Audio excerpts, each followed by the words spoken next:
Hey everyone, it's Brother Steve Sprott here, and this episode is brought to you by MasonGearShop.com. Now, Mason Gear carries an extensive offering of Masonic t-shirts, hats, and accessories to help you show off your Masonic pride. And for the month of September, first 3 Knox listeners get 20% off their orders when they use coupon code MasonGearShop357. That's MasonGearShop357 at checkout. Be sure to visit their website at www.masongearshop.com or check them out on Facebook and Instagram.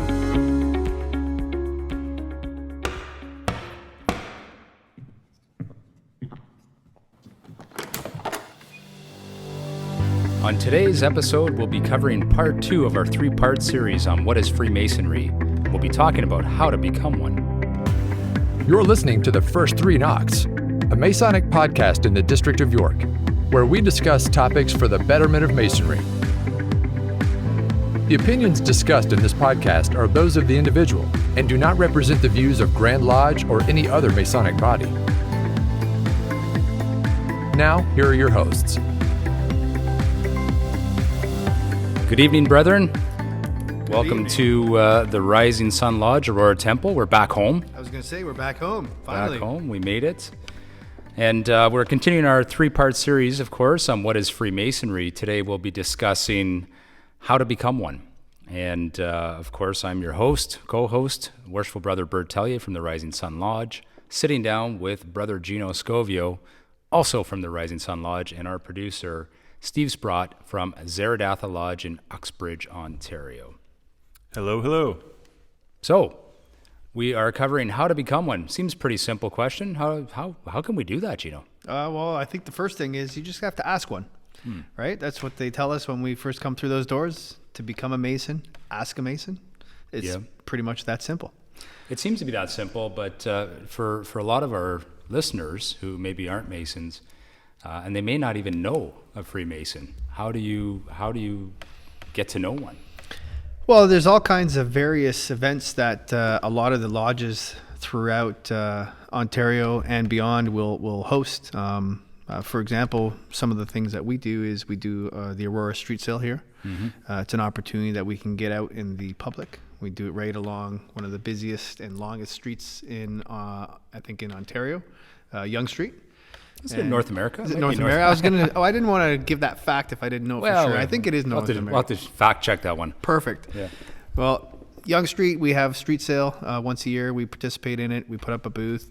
We provide some flyers and some information packets, and that's another way to discover who Masons are. Often we get, I think, some of our friends who didn't know we were Masons, like, what are you doing here? And that's all of a sudden they start discovering some more things about us.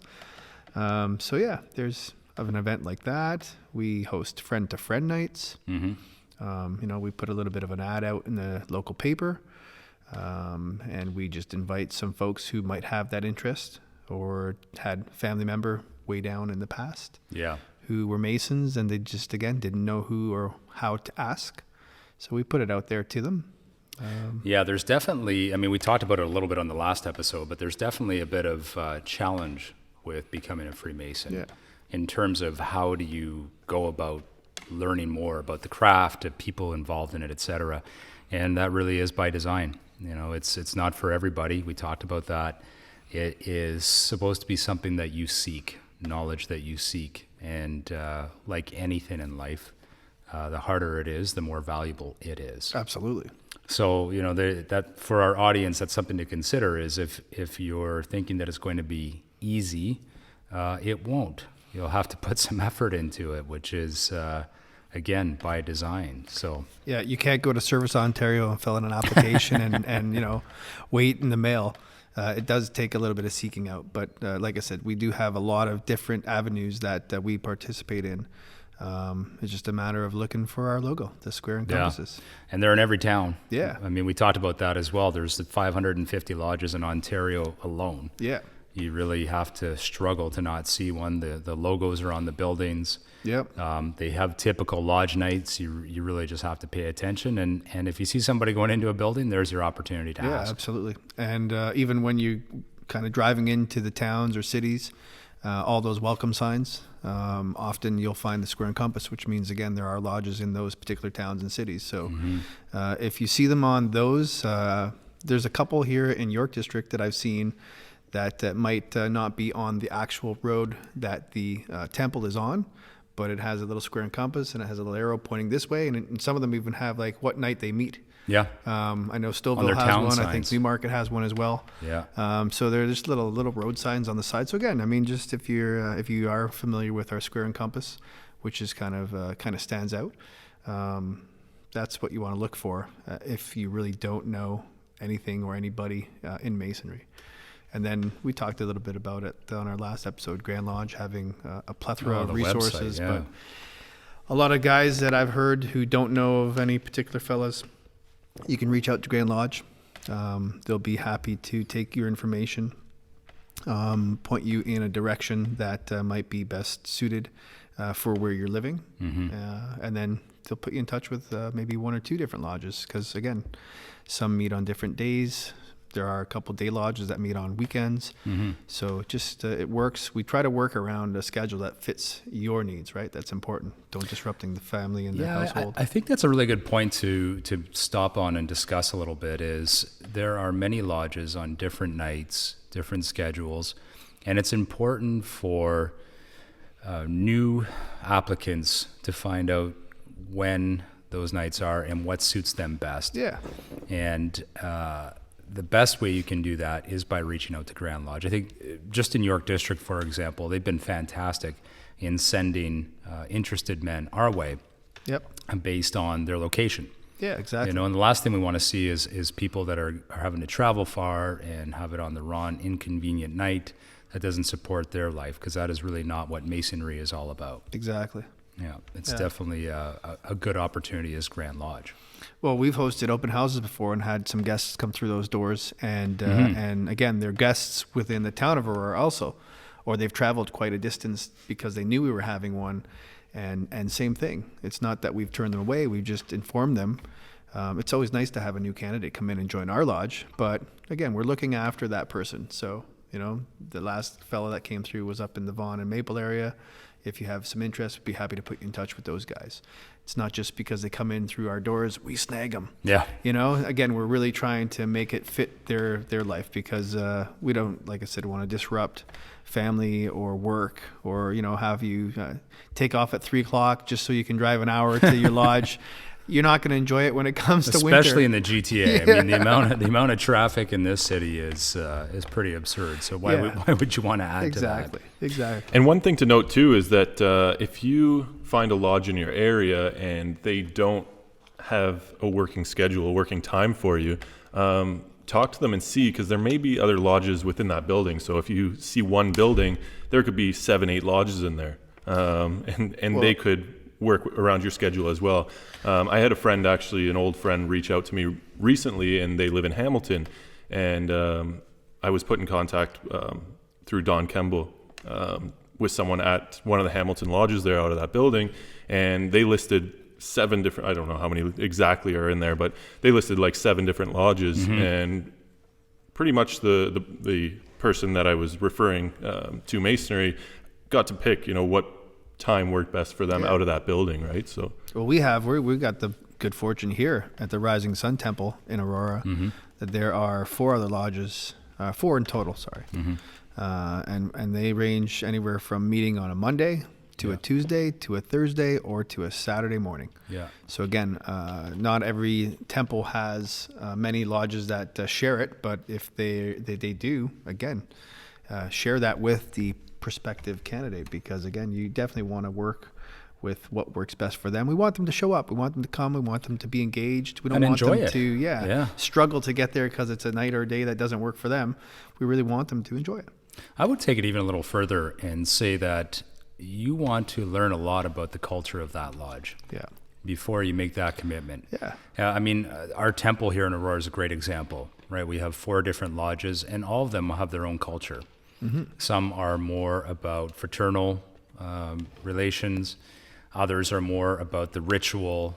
Others are more about outside a lodge, that type of thing. So I would really encourage people who are seeking knowledge to spend some time and learn about the culture. And I'll tell you, I mean, you guys know, you're Masons.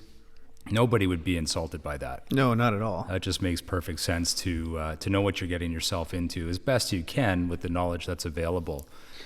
Because we've seen it before where we have people come in that really aren't well suited for Masonry, one, and then two, the culture within that lodge as well. You know, a good thing we practice here again, and I don't know if all lodges practice, but I think it's something to point out. Invite them for a couple of your dinners. Yeah. You know, get them to That works well. mix with the guys and see how they mingle and how interested they are. Because again, this is potentially an extension of family that's coming through those doors, whether it be that we're the lucky candidates to have this new person want to join us or someone else.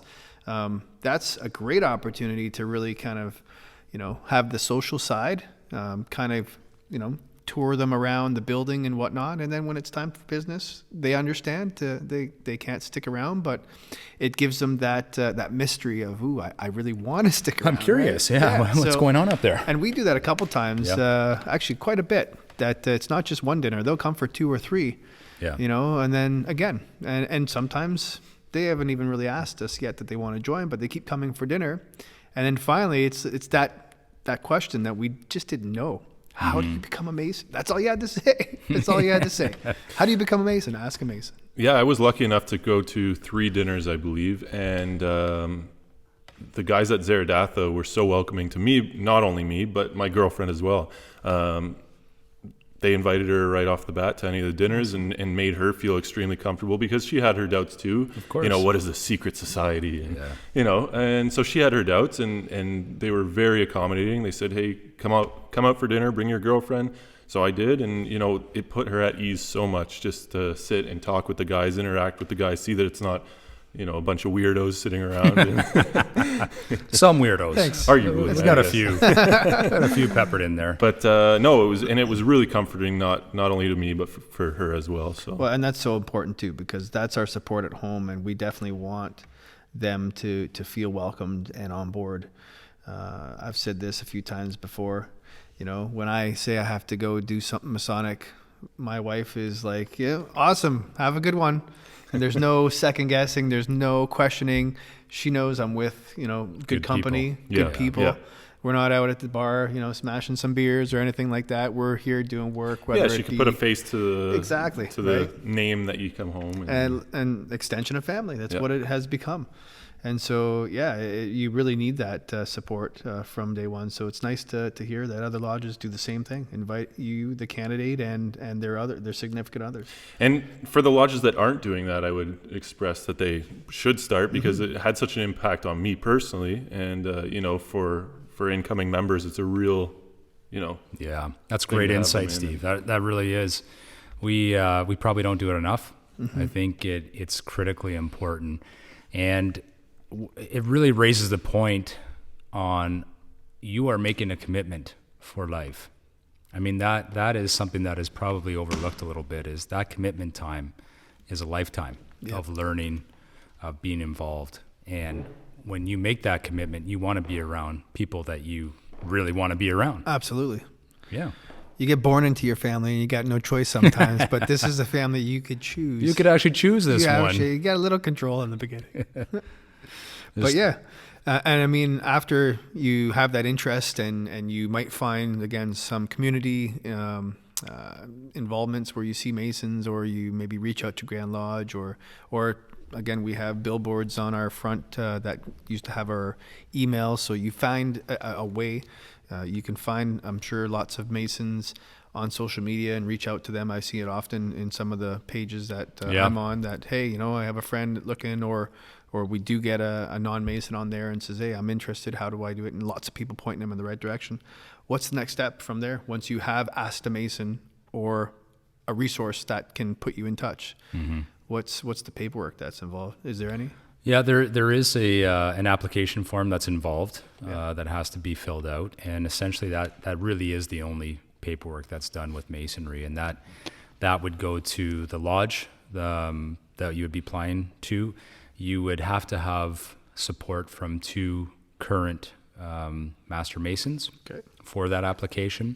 So that kind of speaks to the need to get to know some people well. And a lot of the folks that we see come through don't typically know Masons. So Right. it really is important. Like those dinners that you talked about, the opportunity to connect, that goes both ways, right? Because we don't want to bring people into the craft that I was just going to say that. really don't have a long-term interest in it, or have maybe some other reasons for joining that probably aren't connected or aligned to what we want to do with Masonry and what it's all about.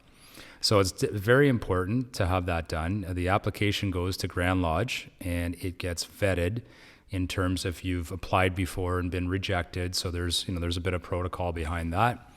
And then also within the lodge itself, once that is approved, it has to be read in open lodge.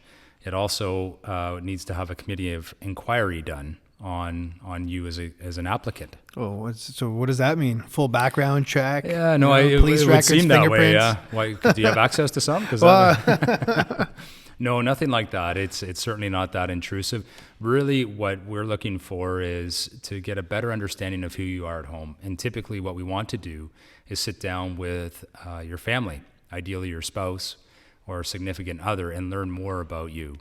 To see that, number one, you're supported in this endeavor. And we've seen this a lot. People come in that really want to be involved because their grandfather was, or what have you, and the spouse at home is not so supportive. And I can tell you from experience, that doesn't work. Yep. That doesn't work. We wouldn't recommend people to go down that path. Right. So there's sort of a check-in on that as well. We want to make sure that it's... And that's perfect, because I was just going to ask, has any applicants been rejected from that committee of inquiry? Yeah. And it's because, again, we're not here to, I guess, put a wedge in any household by any means. So if we see that the support's not there, it just doesn't mean that it's the right time right now. Yeah. And I've seen that or heard of that where the right time right now doesn't fit, but then, a few years later, things change. Yeah. Or inviting them to some other social aspects, or seeing more Masons in the community from maybe somebody who had some concerns. All of a sudden they say, oh, those guys are good guys. They're actually good guys. Right? Exactly. Contrary to internet belief, they might actually be good guys. And that's also another opportunity for the family to learn more about Masonry. You get to ask questions, ask us what it's like, what are some of the time commitments. The financial commitments, also very important. Yeah. And that's maybe a good point to share with our listeners, is each lodge has a different fee structure. Right. Some are very inexpensive. There's an initiation fee, and there's a yearly fee to be involved. And then some of those are also very expensive, and everything in between. Yep. So it's a consideration as well, as can I make this work within my budget? Is it something that I'm willing to make the time investment and also the financial investment into? And we want all that to be clear for everybody. Yeah. That's not any small print by any means. No. It's brought up right up front. It's explained right up front. The initiation fee is a one-time initiation fee, is exactly what it is. It basically covers all the things that you would get throughout your career of going down that path of becoming a Master Mason and possibly beyond, right? Yeah. And then the rest is just your yearly dues. And like you said, some lodges are structured in a manner where it's very affordable, and some are a little bit more on the heavier side. But you look at the things that they do in that lodge, and that's kind of how the breakdown exists. Some lodges will host catered dinners all the time. And so those things aren't for free. They So cost money. everybody pays a portion in and helps out. Some lodges will do a lot of fundraisers to help alleviate the costs. So ultimately, I think all lodges sort of cost the same in the long run, but it just depends on how much they're willing to do the work as far as fundraisers and help with subsidizing some of those costs to, hey, more comfortable to just pull out of pocket and take it from there. Right. Not one is right over the other.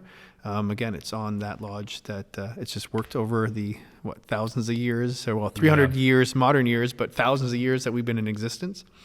And so that's a great point to bring up, because it's important to talk about that up front and understand what commitment that means as well. Yeah, and I think you'd find that with most Masons, they would be very upfront about that. Yeah.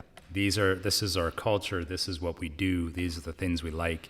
These are the costs associated. These are the timelines. And I mean, this is probably a good one to touch on as well, is what's the time commitment. And what I've seen happen a lot is people have been told it's one meeting a month. It's as unintrusive as that. that maybe isn't the truth. It's probably more than that. The expectations are probably higher that people are involved more than once a month, because there's many charitable events, there's social events, and there's a lot of work involved in running lodges and keeping everybody together. Yeah.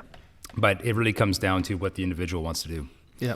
How involved. How much time they want to put in to get out of it, right?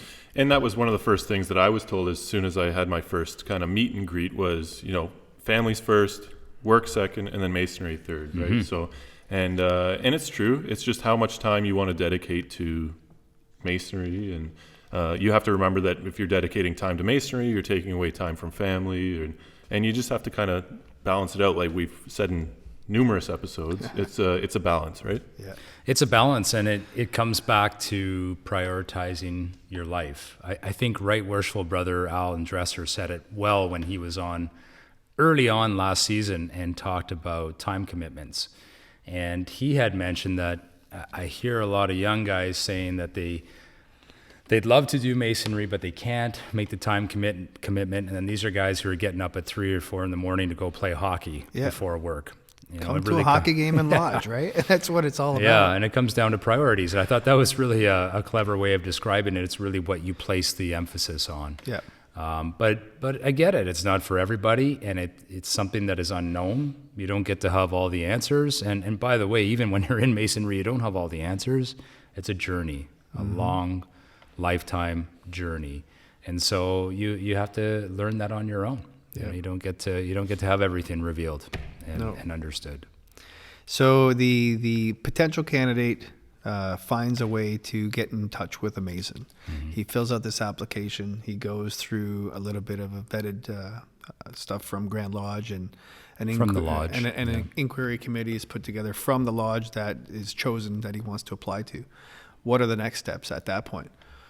Well, specifically, the next step is once that application is filled in, it gets sent to Grand Lodge. That application needs to be read in open lodge. And the reason that is because now we are letting the brethren of the lodge know that we have an applicant. And some may or may not know him, and if there was any objections, we would hear that. Once that's completed, then there would be a committee of inquiry from the lodge to learn more about their home life, answer some questions, and get more insight.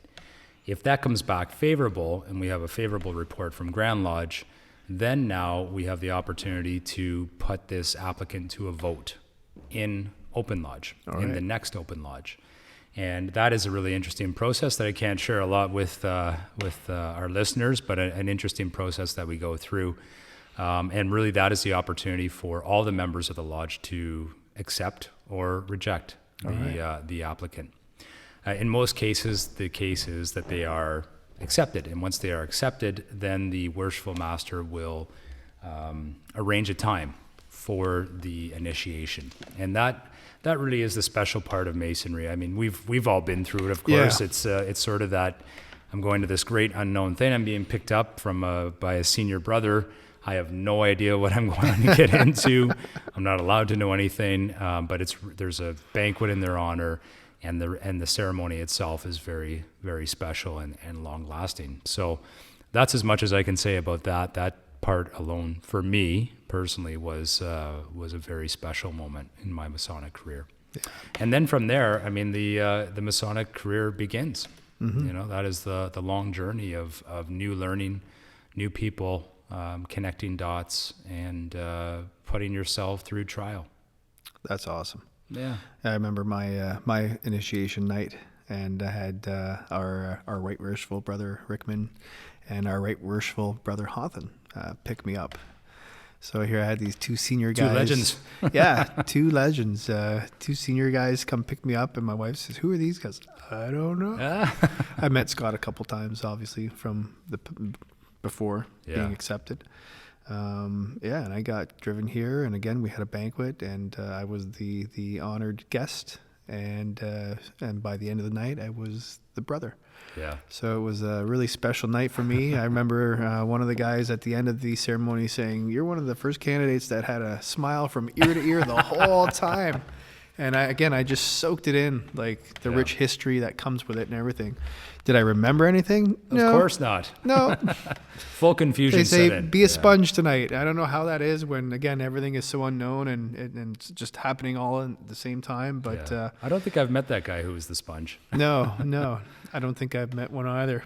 But it was a lot of fun. I definitely will always remember that one night. And then the rest, I guess, was a blur. Yeah.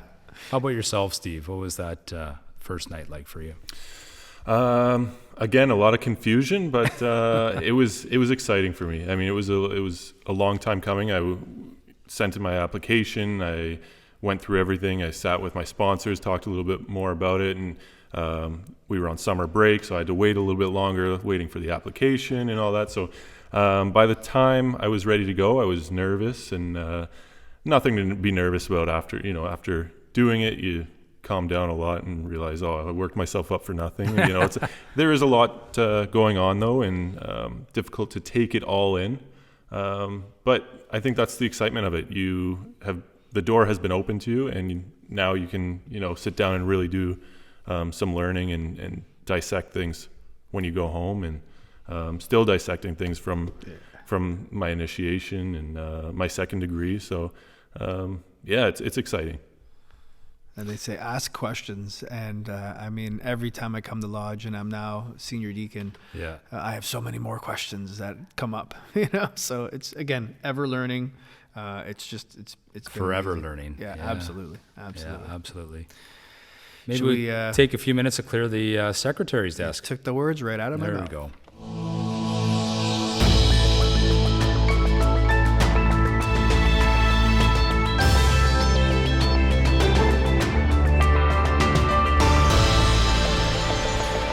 All right. Well, this week in the secretary's desk, we have a handful of meetings back again from summer break, kicking off on Monday, September 9th.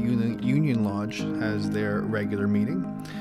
We also have on Monday, September 9th, Simcoe Lodge. They are planning a third degree that evening, so you won't want to miss that. Following the next day, September 10th, which is Tuesday, Sharon Lodge is hosting a first degree. It's always fun talking about first what degrees. we are. If you can get out as a brand new initiate right away, you really get to see it from the sidelines. So that's that's where the sponge then comes in. So Sharon Lodge hosting a first degree is something you probably won't want to miss if you're new to Masonry. Also that night, September 10th, Maple Lodge is hosting a regular meeting. And then finally, Delta Lodge, also on September 10th, is hosting their election of officers.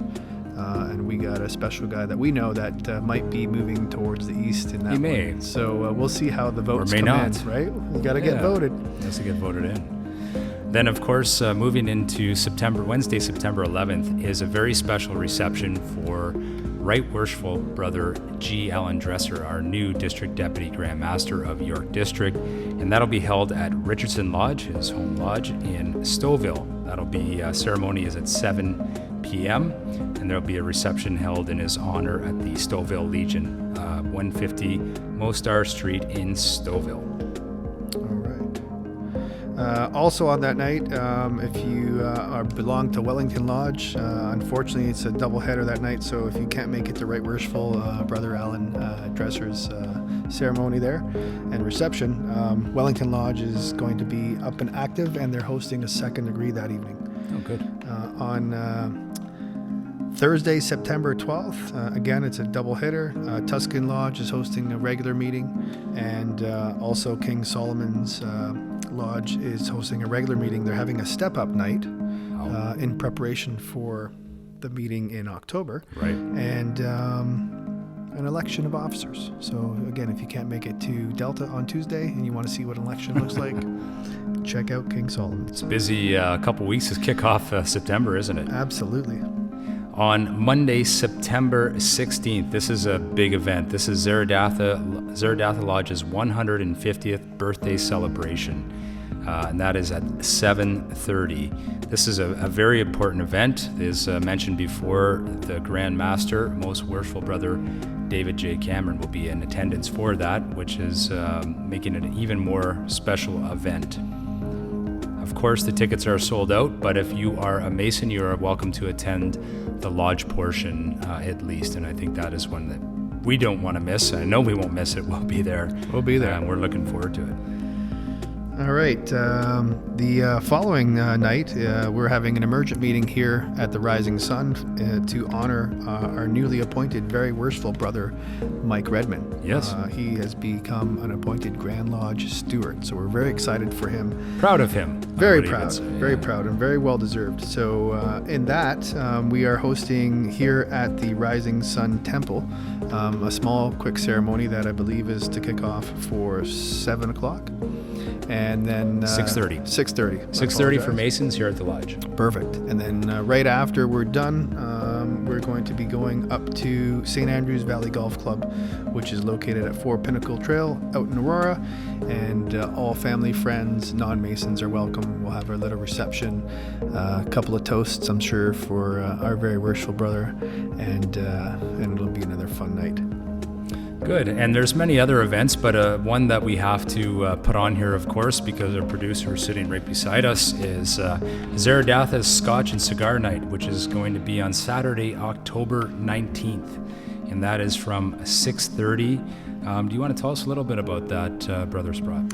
Yeah, sure. We have a Scotch expert coming in, and it's going to be a variety of single malt scotches. We'll have a little taste test sample evening, and we also have Cigar Bodega, which is a cigar shop in Unionville, Ontario, who will be coming in and supplying a cigar cash bar for afterwards, and should be good. We actually have also a couple vendors coming in, and I won't say who those are yet, but should be an exciting night.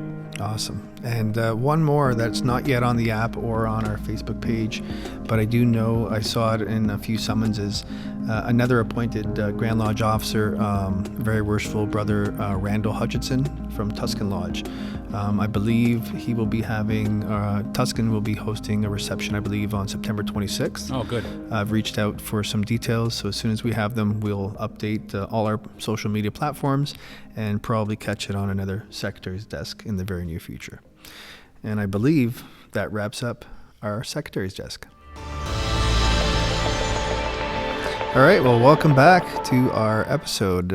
So just before we wrap up, I got a quick question, Bert. I'm a new applicant. I applied.